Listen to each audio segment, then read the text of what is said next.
Yes. અને મારી સાથે બોલવાનું છે, મારી સાથે બોલવાનું છે કે રોતા રોતા 90% આવે એના કરતા હસતા હસતા 35 બહુ સારા. રોતા રોતા 90% નથી જોતા. Please sit down.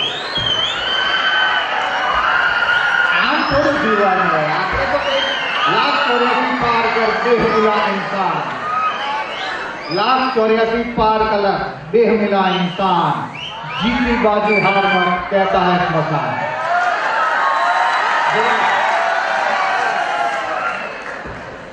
84 લાખ યોનિમાંથી આપણે હવે મનુષ્યનો જન્મ લીધો અને આવી ચિંતા કરવા માટે 10મા અને 12માની પરીક્ષા માટે એક વિડીયો ગેમ રમતા હોય ને મોબાઈલમાં એમ બતાવી દેવાની છે પરીક્ષા. જે લોકો અહીંયા હાજર છે ને એ લોકોએ 15 માર્ચ કોઈ રાષ્ટ્રીય શોક દિવસ તરીકે નથી બનાવવાનો. કઈ તારીખે છે? 15 માર્ચ કોઈ રાષ્ટ્રીય શોક નથી. 4 માર્ચ તો ત્યાંથી કોઈ રાષ્ટ્રીય શોક નથી. આપણે તો મોજ જ કરવાની છે. અને એટલે તો મારું એક સૂત્ર છે, રોજ કર, મોજ કર, ખોજ કર, એ જ કર. 56ની છાતી હોય તો જ કર, નહીં તો ખોટો બોજ ન કર. બોજ કરવાની કોઈ જરૂર નથી. આવું તમે જોર જોશથી તમે ઉત્સાહ બતાવો છો તમારા પેરેન્ટ્સની ચિંતા થાય છે કે કારણ કે ગુજરાતીઓમાં એવું હોય ઇન્વેસ્ટમેન્ટ કર્યું હોય એટલું બહાર આવશે કે નહીં. તમારા મા બાપે ટ્યુશનના પૈસા ખર્ચ્યા છે, કેટલો બધો ભોગ આપ્યો છે, એ બધાને ચિંતા થશે હવે કે તમે સિરિયસ રહેવા જોઈએ. અને એટલા માટે મારે થોડી વાત તો મા બાપ માટે કરવી છે કે અમે અમારા દીકરાઓને રેસના ઘોડા બનાવ્યા અને એ ઘોડાઓ પહેલો, બીજો, ત્રીજો નંબર આવવા જોઈએ. અમે અમારા દીકરા અને દીકરીઓને એક સ્ટેટસ માટે ભણાવીએ છીએ. એને તો ભણવું જ નથી, પણ અમારા સ્ટેટસ માટે અમે સારામાં સારી સ્કૂલમાં મૂક્યા, મોટી એજ્યુકેશનલ ઇન્સ્ટિટ્યૂટમાં મૂક્યા, કારણ કે અમારા સ્ટેટસ માટે. અને વિચાર કરો, આ સ્ટેટસના કારણે આજે આ પરિસ્થિતિ એવી થઈ ગઈ છે કે દિવસે દિવસે આ દેશ ક્યાં જઈ રહ્યો છે ખબર નથી. જે યુવાનોના ખભા ઉપર રાષ્ટ્રનો ભાર હોવો જોઈએ એ યુવાનો મૂર્છાઈ રહ્યા છે. અને જેનું કારણ કદાચ ને કદાચ આ સિસ્ટમ છે. મારે તમને બીજી નાની વાત કહેવાની હતી. 881 નોબેલ પ્રાઇઝમાંથી ભારતને માત્ર 8 જ મળ્યા છે. આંગળીના વેઢે નહીં, આંગળીમાં ગણી શકાય એટલા. અને એવું બતાવે છે કે આપણે યંત્ર માનવ પેદા કર્યા. ટોફેલનો સ્કોર, આઈએલટીએસનો સ્કોર, ટાર્ગેટ મૂકો એટલો ટાર્ગેટ સુધી તમે લાવીને બતાવી દીધો, પણ પછી શું થયું? પછી કશું ન થયું. પછી ને પછી માત્ર ને માત્ર તમારું ભવિષ્ય એક કવરમાં સીલ થઈ ગયું. જે માતા પિતા અત્યારે બાળકોની સાથે આવ્યા છે એ લોકોની બહુ ઈચ્છા છે, 90% મા બાપની ઈચ્છા હોય કે મારો દીકરો ફોરેન જતો રહે, અમેરિકા જતો રહે, ઓસ્ટ્રેલિયા જતો રહે, કેનેડા જતો રહે. 70% છોકરાઓની પણ ઈચ્છા હશે. પણ ભારતના નસીબમાં પરિવર્તન લખ્યું જ નથી. અહીંથી આપણે સારામાં સારો બુદ્ધિજીવી માણસો એક્સપોર્ટ કર્યા, પણ ભારતનો ડોલર તો 68 ઉપર આવીને અટકી ગયો. આ પરીક્ષાની સિસ્ટમ બતાવે કે આપણે શું કર્યા અને ક્યાં જઈ રહ્યા છીએ. જુઈસ ઇઝરાયલ માત્ર 0.2% છે, એટલે 1000માંથી 2 વ્યક્તિઓ જુઈસ હોય, પરંતુ 194 નોબેલ પ્રાઇઝ એ લોકોએ લીધા. અને 15% વસ્તી આપણી છે વર્લ્ડમાં, અને છતાં પણ આપણા ભાગમાં 8 આવે. કારણ કે નથી ભણવું મારે આઈન્સ્ટાઈન, નથી ભણવું મારે ન્યૂટન, મારે ભણવું તું વરામીર, પરાશરમ, ભૃગુ, પણ આવી કોઈ સિસ્ટમ ઊભી ના થઈ જે તમને ભણાવી શકે. અફસોસ છે એ વાતનો કે આ વખતે પહેલીવાર એમડીની જે સીટો હતી એ દર વખતે હાર્ટ સ્પેશિયાલિસ્ટ, કેન્સર સ્પેશિયાલિસ્ટ ભરાય છે, સ્કિન સ્પેશિયાલિસ્ટ ભરાય છે. આ વખતે સાયકેટ્રિસ્ટ પહેલીવાર ભરાયા. એવું બતાવે છે કે આખું હિન્દુસ્તાન માનસિક રોગ બાજુ જઈ રહ્યું છે. આખું હિન્દુસ્તાન ડિપ્રેશન બાજુ જઈ રહ્યું છે. અને એ ડિપ્રેશનનું જે મૂળભૂત કારણ છે એ વધારે વધારે ભૌતિકતા, વધારે ચિંતા. એટલે બાળકો તમારે બિલકુલ ચિંતા એટલા માટે નથી કરવાની કે તમે મહેનત કરી છે, અને તમે જે મહેનત કરી છે 3 કલાકમાં તમારે એને પાછી આપવાની છે. એમાં જે પણ પરમાત્માની ઈચ્છા છે એ પરમાત્મા તમને રિઝલ્ટ આપશે. અને એ રિઝલ્ટ તમારે સ્વીકારવાનું છે, અફસોસ નથી કરવાનો. અને આ પરીક્ષા તમને આજ શીખવાડે. પરીક્ષાનો એક સંધિ છૂટી પાડી, પર વત્તા ઈચ્છા. પર એટલે બીજા, અને ઈચ્છા એટલે જાણવા વાળા. બીજાને તમારા માટે જે પણ જાણવું છે તેનું નામ પરીક્ષા. પણ એક લાકડીએ જ્યારે બધાને હાંકવામાં આવે ત્યારે કદાચ સારું પરિણામ ન પણ મળે, અને આ પરિણામ જ્યારે નથી મળતું ત્યારે એક ડિપ્રેશન ઉત્પન્ન થાય છે. તો હું તમને રિઝલ્ટની વાત આજથી જ કહી દઉં કે રિઝલ્ટ ગમે તેવું આવે તમારે સ્વીકારવાનું છે અને કોઈ પણ જાતની ચિંતા નથી કરવાની. કેમ? 90% આવે તો શું થાય? ડોક્ટર બને કે એન્જિનિયર બને અથવા સીએ બને. 70% આવે તો શું થાય? પ્રોફેસર બને. અને 90% વાળાને ભણાવે.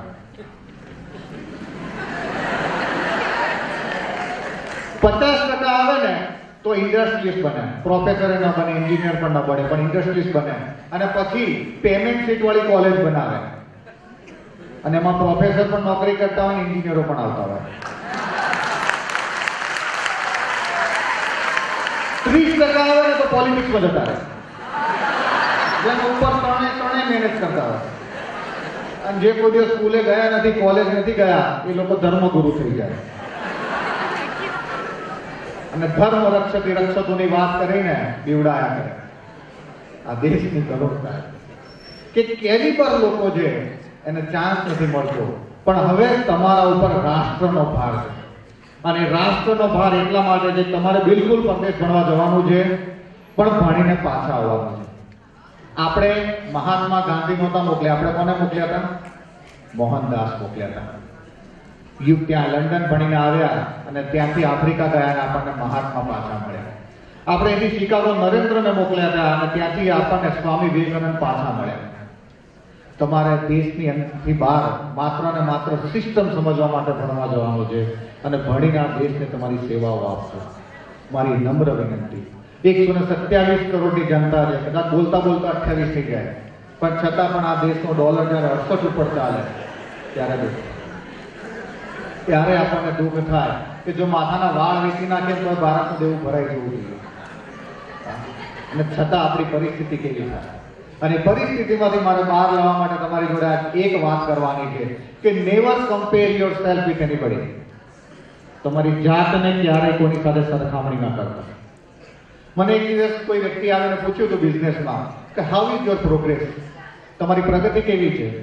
મેં કીધું in compare of Warren buffet, Adani, Ambani, કોની કમ્પેરિઝનમાં મારો પ્રોગ્રેસ? હું તો અદ્વિતીય છું અને તમારે અદ્વિતીય તરીકે જ જીવવાનું છે. તમે યુનિક છો અને કંઈક નવું સર્જન કરવા માટે આવ્યા છો અને એ સર્જન તમારે કરવાનું છે. 10મા અને 12માના માર્ક્સથી તમને કોઈ ફેર નહીં પડે. એટલે ગુરુ મંત્ર મેં તમને આપ્યો. શું હતો ગુરુ મંત્ર? રોતા રોતા 90% આવે એના કરતા હસતા હસતા 35 બહુ સારા. રોતા રોતા 90% આવે એના કરતા હસતા હસતા 35 બહુ સારા. હમણાં સ્કૂલમાં બહુ સરસ આઈડિયા આપો, ખાનગી છે, તમારી સાથે શેર કરું છું કે પરીક્ષા આપીને આવો ને એટલે બધા એક પ્રશ્ન પૂછશે. શું પ્રશ્ન પૂછશે? અરે જોરદાર ગયું, 99 જેટલા આવશે. કારણ કે જ્યારે રિઝલ્ટ આવે ત્યારે જોયું જશે, બાકીના દિવસો શું બગાડવા. એટલે એક્ઝામ આપીને આવો ત્યારે એવું જ કહેવાનું, તાકાતથી કહેવાનું કે એટલું સરસ પેપર ગયું, કદાચ 99 તો આવશે, એકાદ કદાચ થશે. અને જે નબળા લોકો છે ને એને ડિપ્રેશન આવશે. તમારી જોડે જે હશે ને એને ડિપ્રેશન આવશે કે આટલા આખરા પેપરમાં આપણે 60 ભેગા નથી થતા અને 99 ક્યાંથી આવે. પણ રિઝલ્ટ આવે ત્યારે જોવાનું.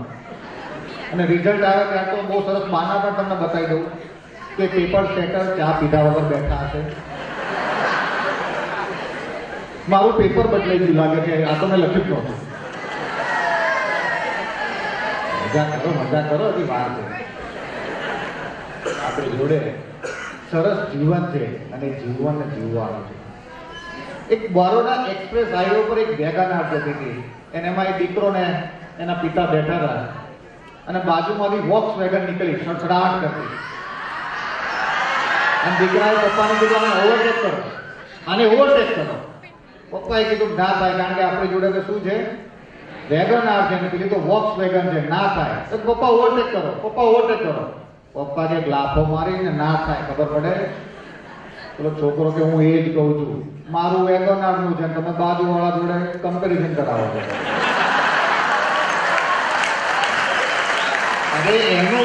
વેગનનું છે, મારું વેગન આનું છે, પણ વેગન તમારા ઘરની તો છે. એટલે તમારે ખાસ એ પિતાજીઓ માતા જે છે અત્યારે પેરેન્ટ્સ જે લોકો આવ્યા છે, તમારા બાળકોને બિલકુલ પ્રેશર ન કરો.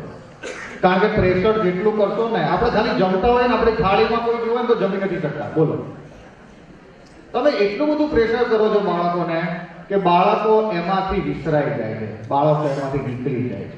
એ બાળકોને નીકળવાના દો. એક શોખ પણ રાખજો, કાં સિતાર સાંભળવાનો રાખજો, કાં સિતાર વગાડવાનો રાખજો, તબલા સાંભળવાનો રાખજો, તબલા વગાડવાનો રાખજો, ચિત્ર દોરવાનો રાખજો, પણ એક શોખ રાખજો. શોખ તમને જીવાડશે.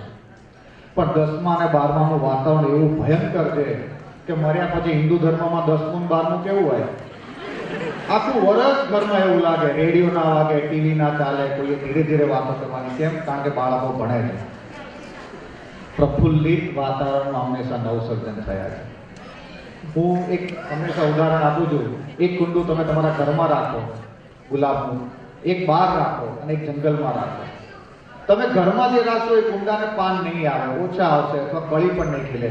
બહાર રાખશો એને કદાચ કળી ખીલશે, પણ જંગલમાં જે હશે ને એને બિલકુલ ગુલાબ આવશે. કારણ કે એને કોઈ જોવામાં નથી આવતું, કોઈ ઓબ્ઝર્વેશન નથી થતું. અને એટલે તમારા બાળકોનું ધ્યાન રાખજો, ઓબ્ઝર્વેશન નહીં, ખાલી ધ્યાન રાખવાનું છે. અને એ સાચી દિશામાં છે કે નહીં એનું તમારે ધ્યાન રાખવાનું છે. બાકી સરસ્વતી માતાનો ફોટો ભૂલાઈ ગયો હોય, તમે ગમે એટલી સંત પુષ્ટિ પીવડાવો, કોઈ ફેર નહીં પડે. હું આપના માટે સરસ્વતી માતાનો ફોટો લાવ્યો છું, અને એ ફોટો તમારા અભ્યાસ જે ખંડ છે અથવા ટેબલ છે તેની આગળ રાખજો. નીચે એક સરસ ને શ્લોક પણ લખ્યો છે, યા કુંદેરુ તુષાર હાર ધવલા. એ સૂત્ર, એ શ્લોક પણ તમે મોઢે કરજો. કારણ કે તમે જે સાધના કરો છો તે સરસ્વતી માતાની છે, અને સરસ્વતી માતાની સાધના તમે આજે ભણી રહ્યા છો એ એના પ્રતાપે છે. 10 મારે તમને નિયમો કહેવા છે યાદ શક્તિ વધારવાના. યાદ રહે તો રાખો, ને લખી જ શકો છો તમે. મેં આપના માટે લખ્યા છે.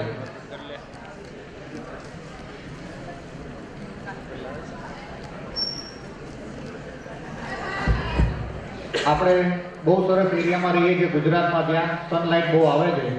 7 મિનિટ તમે સનલાઇટમાં બેસીને 7 વખત જો ગાયત્રી મંત્ર કરો તો જે પણ ડિપ્રેશન છે અથવા નેગેટિવ થિંકિંગ છે એ દૂર થઈ શકે છે. એક્ઝામના સમયમાં ગરમ પાણીમાં લીંબુ અને ગૌમૂત્ર નાખીને સ્નાન કરવાથી જે ખોફ છે, જે ડર છે, એમાંથી તમે મુક્તિ મેળવી શકો છો. માથા નીચે એક મોર પીચ રાખવાથી પણ વિચારોમાં કંટ્રોલ રહે છે અને વિચારો સારા આવે છે અને રાઈટ ટાઈમે આવે છે. આપણા બધામાંથી ઘણા બધા લોકો હશે કે એક્ઝામ આપીને આવે ત્યારે ખબર પડે કે એક્ઝામ હોલમાં જે પ્રશ્નનો જવાબ નહોતો આવડતો એ ઘેર આવીને તો આવડે. એટલે હાર્ડ ડિસ્કમાં પ્રોબ્લેમ નહોતો, કેબલમાં પ્રોબ્લેમ હતો. તો કેબલનો જે પ્રોબ્લેમ છે એ આપણે સોલ્વ કરવાનો છે, અને કેબલનો પ્રોબ્લેમ સોલ્વ કરવા માટે તમારી મગજની હાર્ડ ડિસ્કમાંથી તમને રાઈટ ટાઈમે રાઈટ વસ્તુ યાદ આવે એના માટે જે 2 આસન, શીર્ષાસન અને યોગ મુદ્રાસન, એ તમે કરી શકો છો. કોરા વાળ જે રાખતા હોય વિદ્યાર્થીઓને તો નમ્ર વિનંતી કે માથામાં તેલ નાખવું, એમાં કપૂર અને જાસૂદના ફૂલ નાખીને ઉકાળીને માથામાં માલિશ કરાવો. એનાથી પણ યાદશક્તિમાં ઘણો સારો વધારો થઈ શકે છે. ડર માત્ર દૂર થઈ જાય તો તમારી અંદર જે હતું એ ઓટોમેટિક બહાર આવી જશે. પણ ડર વસ્તુ શું છે? સેકન્ડ વર્લ્ડ વોરની અંદર બ્રિટિશરોની 60% બંદૂકો ઘોડો ચડાયા વગરની મળી, અને એ પહેલા નાઝી સૈનિકો એના ઉપર એટેક કરી દીધો. આને કહેવાય ખોફ. જે વસ્તુ તમને આવડતી હતી, જે આખું વર્ષ તમે અભ્યાસ કર્યો, અને અભ્યાસના રાઈટ સમય પરીક્ષાની અંદર તમારા મગજમાંથી ક્લિક ન થયું, એનો મતલબ કે આ ખોફ છે. અને ખોફને દૂર કરવા માટે આપણા શાસ્ત્રોમાં જે પણ નિયમો અને આપણને અનુષ્ઠાનની વાત કરી છે એ બિલકુલ કરવા જોઈએ, અને તો તમે સાચા અર્થમાં વિદ્યા બાજુ ગતિ કરી શકશો. અભ્યાસ ખંડમાં તમે સરસ્વતી માતાનો ફોટો પધરાવીને સારા ગુલાબ, કપૂર, ગુગળ એનું વાતાવરણ પ્રફુલ્લિત કરીને જો તમે વાંચો તો તમને યાદ રહી શકે છે. ઘણા વિદ્યાર્થીઓ મને કમ્પ્લેન કરતા હોય છે કે અમે ઘણું બધું વાંચીએ છીએ પણ અમને યાદ નથી રહેતું. તો એના માટે ગરમ નવશેકા પાણીમાં થોડું મીઠું નાખીને એમાં પગ બોળી દેવાના, અને જે વસ્તુ યાદ નહોતી રહેતી એને તમે પાછું યાદ રાખવાનો પ્રયત્ન કરશો તો બહુ ઇઝીલી યાદ રહી જશે. અને આ આપણા શાસ્ત્રોના આપણા નિયમો છે અને એને તમારે કરવું. જ્યાં સુધી પરીક્ષા છે ત્યાં સુધી બહારનું ખાવાનું બિલકુલ બંધ કરજો. કારણ કે બહારનું જે ખાવાનું છે, જમવાનું છે, એક તો આથેલું છે, વાસી છે, ખબર જ નથી ક્યારે બનેલું છે, અને એના કારણે તમારી યાદશક્તિમાં પણ ઘણો બધો ફરક પડી શકે છે. એટલે ઘરે સાત્વિક ભોજન લેવાનો પ્રયત્ન કરજો. તમને જે કરવાનું છે એ તો તમને મળવાનું જ છે, અને તમને મળશે. અને એ ક્યારે મળશે જો તમે પ્રફુલ્લિત હશો તો. કોઈ ચિત્રકાર હોય અને એની જો પાછળ કોઈ તલવાર મૂકી દેવામાં આવે તો સારું ચિત્ર દોરી શકશે? ક્યારેય નહીં દોરી શકે. બસ એવી રીતે તમે જો પ્રફુલ્લિત રહેશો તો પરીક્ષાની અંદર તમને જે મેળવવાનું છે તમે મેળવી જ રહેશો. 10મું અને 12મું કોઈ ફાઇનલ ડેસ્ટિનેશન નથી. આ ફાઇનલ ડેસ્ટિનેશન નથી. અને છેલ્લા સૂત્રથી પૂરું કરું. એ મારું સૌથી પ્રિય સૂત્ર છે. चिंता में क्यों जलता है मूर्ख इंसान, चिंता में क्यों जलता है मूर्ख इंसान, अगर जलना है तो आ जाना स्मशान.